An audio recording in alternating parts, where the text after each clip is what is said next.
এবারের বিধানসভা নির্বাচনে বিজেপি পশ্চিমবঙ্গে মোট 207টি আসন পেয়েছে। বিধানসভায় মোট আসন সংখ্যা 294টি। এই জয়ের মাধ্যমে বিজেপি ঐতিহাসিক 2/3 সংখ্যাগরিষ্ঠতা অর্জন করে এবং মুখ্যমন্ত্রী মমতা বন্দ্যোপাধ্যায়ের 15 বছরের শাসনের অবসান ঘটায়। পশ্চিমবঙ্গে ভোটার তালিকা পুনর্বিন্যাস প্রক্রিয়া ছিল অত্যন্ত বিতর্কিত এবং এটি 6 মাস ধরে চলে।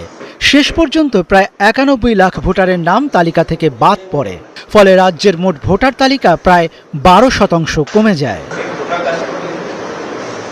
এই 91 লাখ বাদ পড়া ভোটারের মধ্যে অন্তত 27 লাখের মামলা এখনো চূড়ান্ত হয়নি। বিশেষ ট্রাইব্যুনাল তাদের বিষয়ে সিদ্ধান্ত নেবে।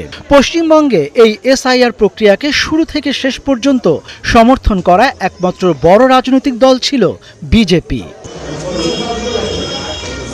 নির্বাচনের ফলাফল থেকে এটা স্পষ্ট যে মুখ্যমন্ত্রী মমতা বন্দ্যোপাধ্যায়ের সরকারের বিরুদ্ধে রাজ্যে প্রবল জন অসন্তোষ ছিল। এর ফলে আগের নির্বাচনে 215টি আসন পাওয়া তৃণমূল কংগ্রেস এবার নেমে এসেছে মাত্র 80টি আসনে।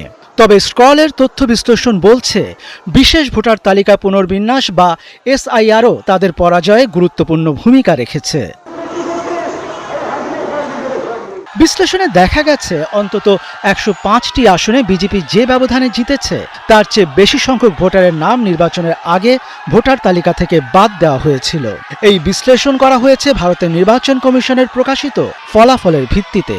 আর এসআইআর এ বাদ পড়া ভোটারের তথ্য সংগ্রহ করেছে কলকাতা ভিত্তিক জননীতি গবেষণা প্রতিষ্ঠান সাবার ইনস্টিটিউট।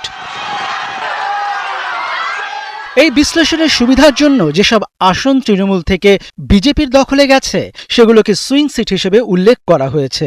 স্ক্রলের বিশ্লেষণে দেখা গেছে এমন 86টি সুইং আসনে বিজেপির জয়ের ব্যবধান ছিল এসআইআর প্রক্রিয়ার বাদ পড়া ভোটারের সংখ্যার চেয়ে কম।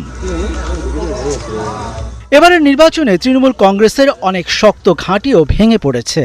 দলের বেশ কয়েকজন পরিচিত নেতা এমন সব আসনে হেরে যান যেগুলোকে পশ্চিমবঙ্গের রাজনৈতিক বিশ্লেষকরা তৃণমূলের নিশ্চিত ঘাঁটি বলে মনে করতেন। মনিরুজ্জামান বাবু, 71।